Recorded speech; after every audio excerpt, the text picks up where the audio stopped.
नमस्कार जी। दिल्ली में चुनाव समाप्त हुआ। अब हम लोगों को समझना है कि पहले एक राजनीतिक पार्टी जो इस देश की 90% आबादी SC ST OBC अल्पसंख्यक यानी गरीब समुदाय के लोगों का वोट लेती थी और वो सत्ता में बैठकर अमीरों को लाभ पहुंचाने का काम करती थी। अब जिस नए पार्टी ने यहाँ पे चाहे EVM से वोट चोरी करके या और भी छल प्रपंच करके जो सत्ता में आई है, सरकार में आई है, क्या यह राजनीतिक पार्टी या ये दोनों राजनीतिक पार्टी 90% आबादी गरीब लोगों को नौकरी रोजगार देने की बात करेगी? नहीं करेगी। क्या सफाई कर्मचारियों को पक्का कराने की बात करेगी? जिस प्रकार से पहले झाड़ू छाप की सरकार ने किसी भी सफाई कर्मचारी को पक्का नहीं किया, उसी प्रकार से ये कमल छाप सरकार क्या सफाई कर्मचारियों को पक्का करेगा? जिस प्रकार झाड़ू छाप सरकार ने गरीब मजदूरों से 12-12 घंटा काम करवाने के बाद अपना मुंह बंद करके बैठी थी, क्या ये कमल छाप सरकार अब गरीब मजदूरों का वो काम करने का समय 8 घंटा करवा पाएगी? मेरा अगला सवाल आप लोगों से, जिस प्रकार झाड़ू छाप सरकार में कानून था 19,300 रुपया PF मिलाकर 23,000 रुपया मिलना चाहिए था और झाड़ू छाप की सरकार दिल्ली में मुंह बंद करके बैठी रही क्योंकि लोग गरीब मजदूरी करते हैं। तो तब मैं आपसे पूछना चाहता हूं कि ये कमल छाप वाली क्या है अब गरीब मजदूरों को 19,2300 प्लस PF मिला करके 23,000 रुपया दिलवाएगी? नहीं दिलवाएगी। मैं फिर से कहता हूं, आज जैसा आप जानते हैं दिल्ली में बैटरी रिक्शा चलाने वालों मालिकों को हर महीने गुंडागर्दी टैक्स 1000 से 1200 रुपया देना पड़ता है।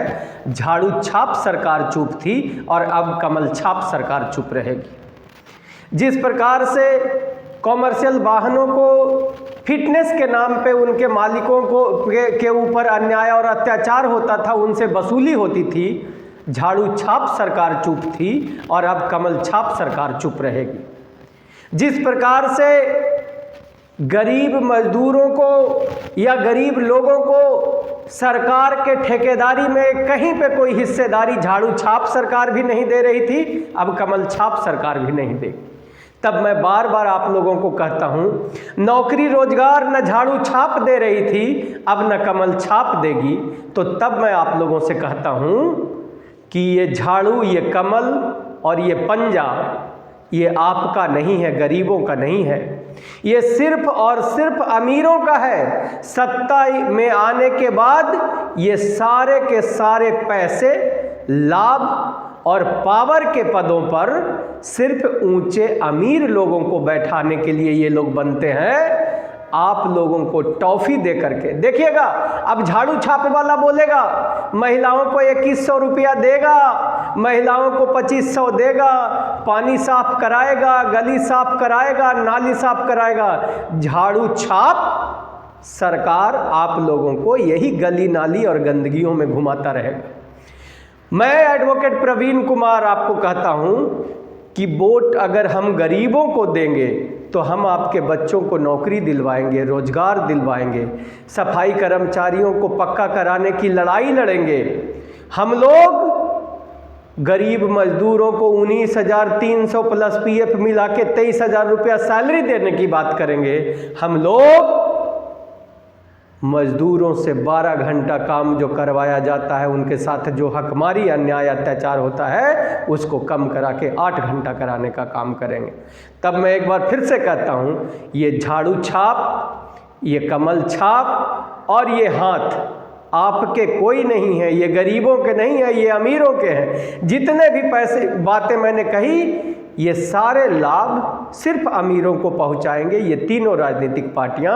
तब मैं आपसे कहता हूं, एडवोकेट प्रवीण से जुड़िए, अपने समाज को, गरीबों को आगे बढ़ाइए।